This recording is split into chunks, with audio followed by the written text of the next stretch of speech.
तो हमारा चौथा अंक की क्वेश्चन क्या कह रहा था? चौथा अंक की क्वेश्चन किस प्रकार से है, देखो। इस क्वेश्चन के अंदर आपको दे रखा है कि एक 2 ओम का रेजिस्टेंस है, एक 1 ओम का रेजिस्टेंस है और एक 3 ओम का रेजिस्टेंस है। 3 रेजिस्टेंस है आपके पास में। इस तरह का परिपथ बनेगा आपका। 3 रेजिस्टेंस है आपके एक पास। एक तो है 1 ओम का रेजिस्टेंस, एक है 2 ओम का रेजिस्टेंस और एक है आपके पास में 3 ओम का रेजिस्टेंस। और इस परिपथ को पूरा जोड़ रखा है आपने बैटरी के साथ में। इस परिपथ को आपने किससे जोड़ रखा है? एक बैटरी से जोड़ रखा है। इस बैटरी का वोल्टेज आपको दे रखा है, विभव का मान दे रखा है, 12 वोल्ट की बैटरी है। आपको पता है कि डिस्चार्ज कंडीशन के अंदर धारा का मान, देखिए आपके पास में रेजिस्टेंस है, प्रतिरोध है, तो कंडीशन डिस्चार्ज की आएगी।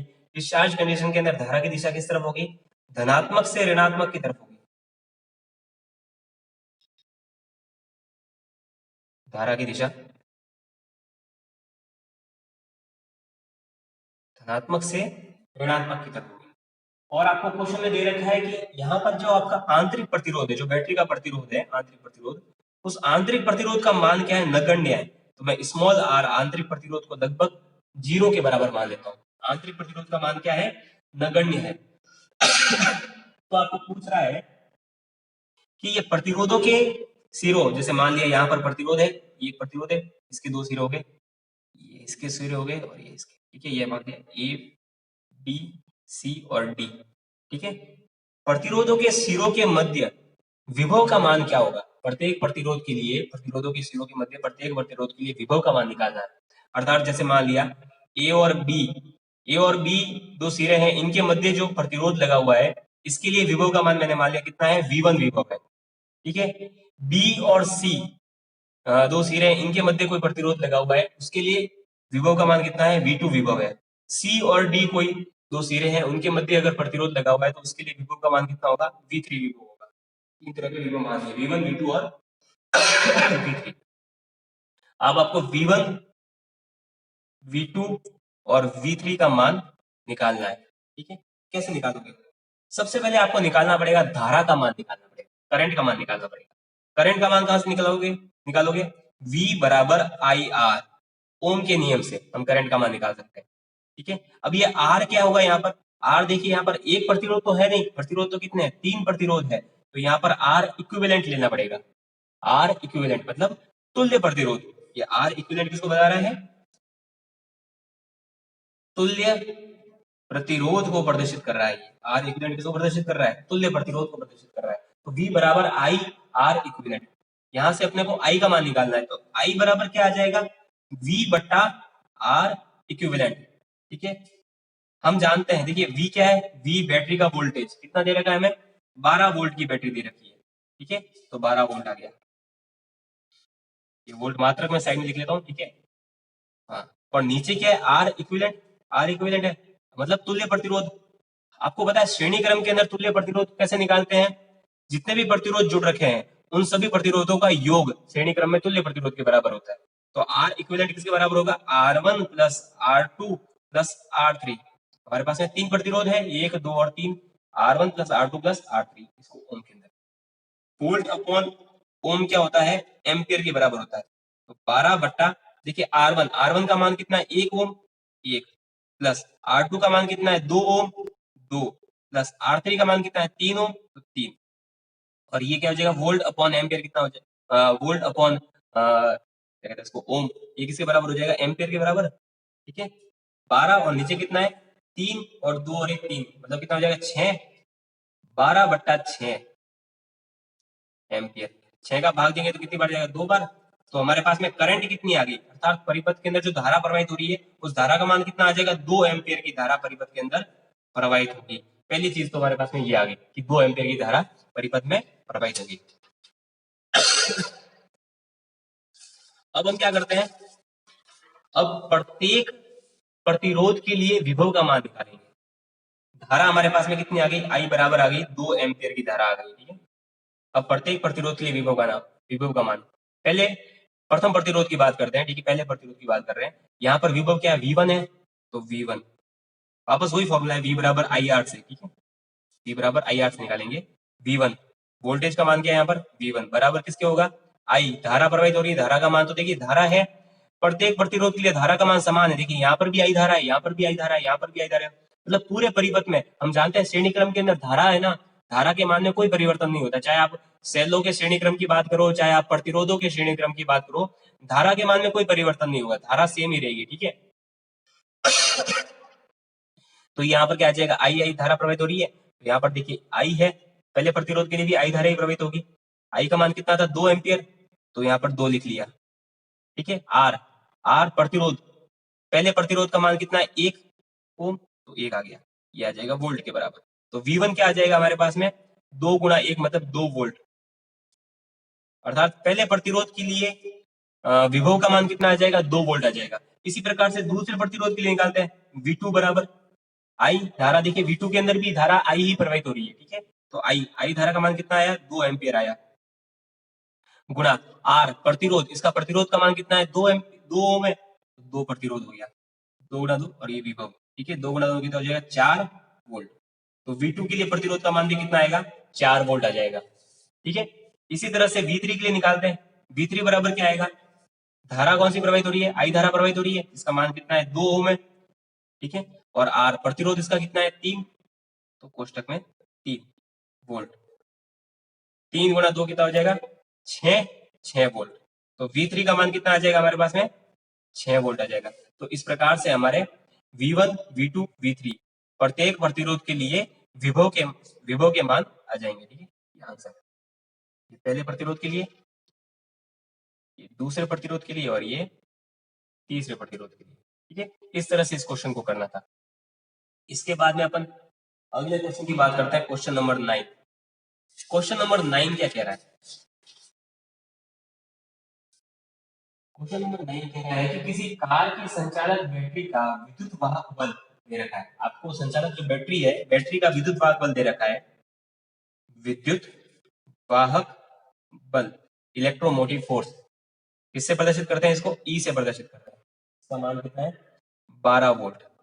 ठीक है, बैटरी का विद्युत वाहक बल दे रखा है, यदि बैटरी का आंतरिक प्रतिरोध स्मॉल आर ये किसके बराबर है 0.4 ओम के बराबर है, बैटरी का आंतरिक प्रतिरोध 0.4 ओम के बराबर है, तो बैटरी से ली जाने वाली अधिकतम धारा का मान, तो बैटरी से जो धारा प्राप्त होगी उस धारा का मान निकालना है, हमें निकालना क्या है, आई का मान निकालना है।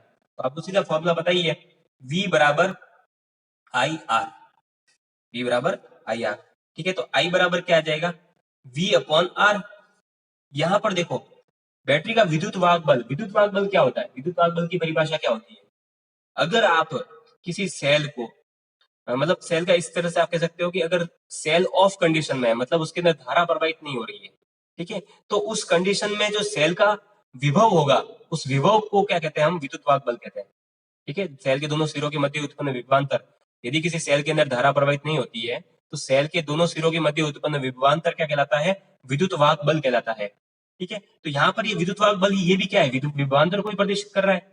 ठीक है, बैटरी के वोल्टेज को बता रहा है, यहाँ पर वोल्टेज तो 12 वोल्ट की जगह अपन क्या इसको आई को इस तरह से भी लिखा जा सकता है, V की जगह क्या लिख सकता हूँ मैं, ई भी लिख सकता हूँ, ये भी विद्युत वाहक बल, ये भी क्या है, वोल्टेज को प्रदर्शित कर रहा है। आर, यहाँ पर आंतरिक प्रतिरोध, देखिए मैं तुल्य प्रतिरोध तो दे नहीं रखा, सिर्फ आंतरिक प्रतिरोध दे रखा है, तो हम ये कैपिटल आर की जगह स्मॉल आर कर सकते हैं।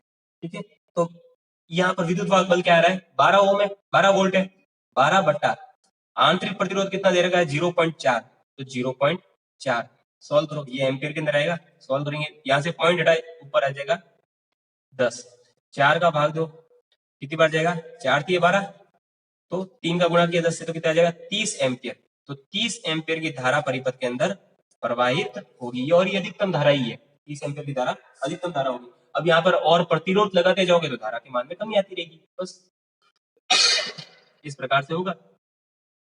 ठीक है, तो इस प्रकार का ये परिपथ रहेगा।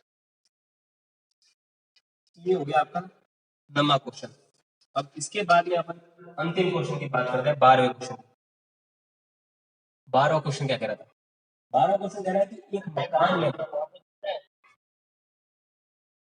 अब देखना इधर, अगला क्वेश्चन क्या कह रहा है, एक मकान में 100 वाट के 4 बल्ब है। ठीक है, एक मकान के अंदर 100 वाट के कितने बल्ब है अपने पास में, 100 वाट के 4 बल्ब, ठीक है, 100 वाट के 4 बल्ब है, 40 वाट के 4 बल्ब और 40 वाट के भी 4 बल्ब है, बल्ब है।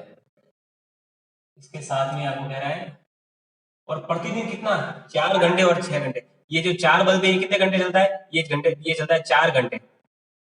और ये जो 4 बल्ब है ये कितने घंटे चलते हैं, 6 घंटे चलते हैं। प्रतिदिन 4 घंटे और 6 घंटे चलती है, प्रतिदिन के हिसाब से, प्रतिदिन के हिसाब से 4 घंटे और 6 घंटे चलता है। ठीक है, दो पंखे हैं हमारे पास में, दो पंखे 60 वाट के, 60 वाट के दो पंखे, और क्या है, 60 वाट के दो पंखे, प्रतिदिन 8 घंटे चलते हैं। पंखे कितने घंटे चल रहे हैं, 8 घंटे चल रहे हैं। 60 वाट के दो पंखे हैं जो प्रतिदिन 8 घंटे चलते हैं। 30 दिन के एक माह के लिए, ये भी प्रतिदिन के हिसाब से ही है, ठीक है, प्रतिदिन के हिसाब से। अच्छा, 30 दिन के एक माह के लिए विद्युत ऊर्जा के खर्च की गणना करनी है। विद्युत धारा, विद्युत दर प्रति यूनिट 5 रुपए है, ठीक है। तो 30 दिन के लिए विद्युत खर्च बताना है, 30 दिन के हिसाब से बताना है हमें। ये तो प्रतिदिन के हिसाब से इतना पूरा आ रहा है, तो हमें 30 दिन के हिसाब से निकालना है। तो चलिए प्रतिदिन के हिसाब से, प्रतिदिन विद्युत यूनिट, प्रतिदिन की विद्युत यूनिट कितनी आएगी देखना।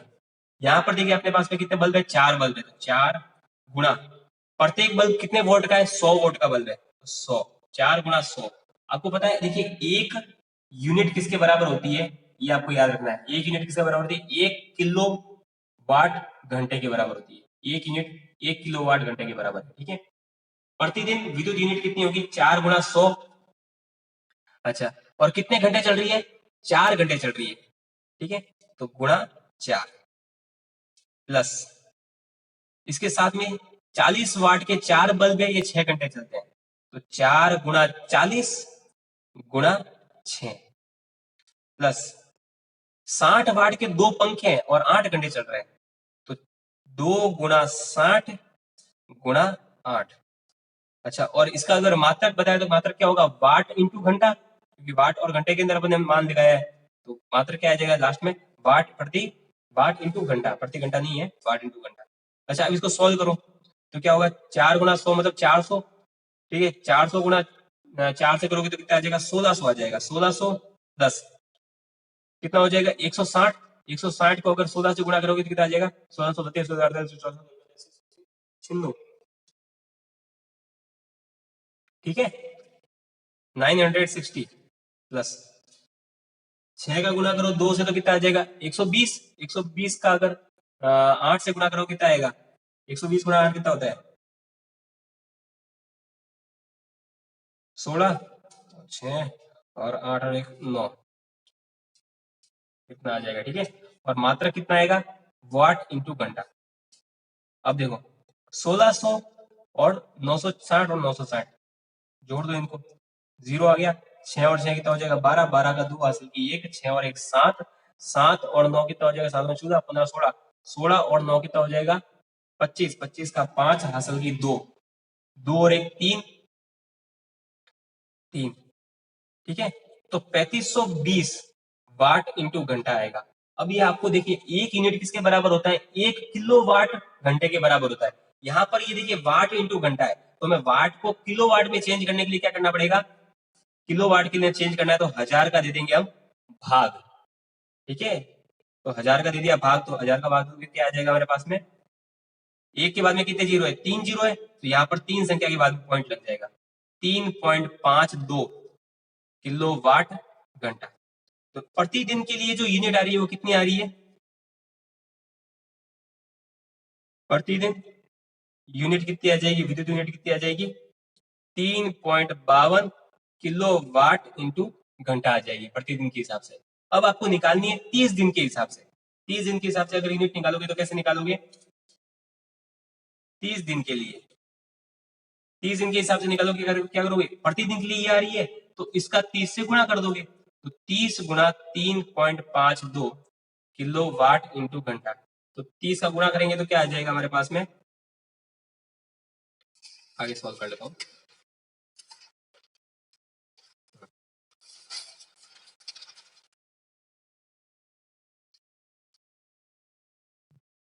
गुणा करो उसको 30 से। 30 दिन के लिए यूनिट कितनी आ जाएगी? 30 गुणा 3.52 किलोवाट इंटू घंटा।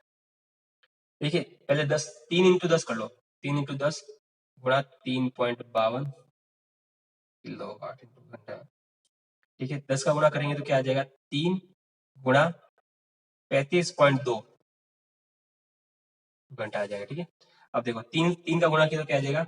3 दूनी 6, 3 पंचे 15, 15 का 5 हासिल की 1, 3 3 9 और 9 और 1 10 घंटा 6।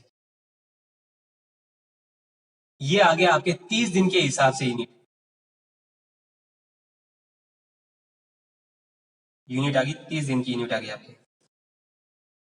ठीक है, 105.6 किलोवाट इंटू घंटा, ये आपकी 30 दिन की यूनिट आ गई। आपको पता है किलोवाट इंटू घंटा, इसको यूनिट के रूप में भी लिख सकते हो, ऐसा भी लिख सकते हो आप, 105.6 विद्युत यूनिट भी लिख सकते हो आप, कोई दिक्कत नहीं है।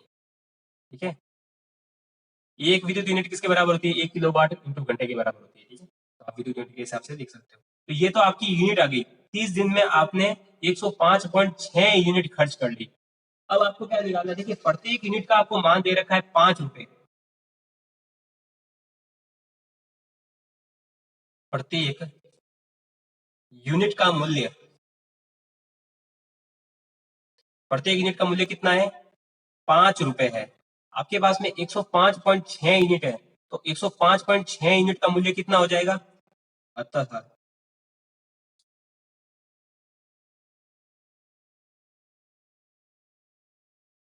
कुल खर्च 30 दिन के हिसाब से कुल खर्च क्या होगा हमारा? 105.6 गुणा 5 रुपए। कितनी यूनिट है? प्रत्येक यूनिट का मूल्य क्या है? 5 रुपए है। तो यहाँ पर यूनिट हमारे पास में कितनी? 105.6, तो इसका गुणा कर देंगे 5 से। कर दो, 5 अंक 30, 30 का 0 हासिल की 3, 5 25, 25 और 3 28, 28 का 8 हासिल की 2, 2 और 5। ठीक है, एक संख्या के बाद में पॉइंट है तो एक संख्या के बाद में पॉइंट आ जाएगा, तो मतलब 528 रुपए हमारा आंसर आ जाएगा, 528 रुपए। ठीक है, तो इस प्रकार से इस क्वेश्चन को सॉल्व करना था।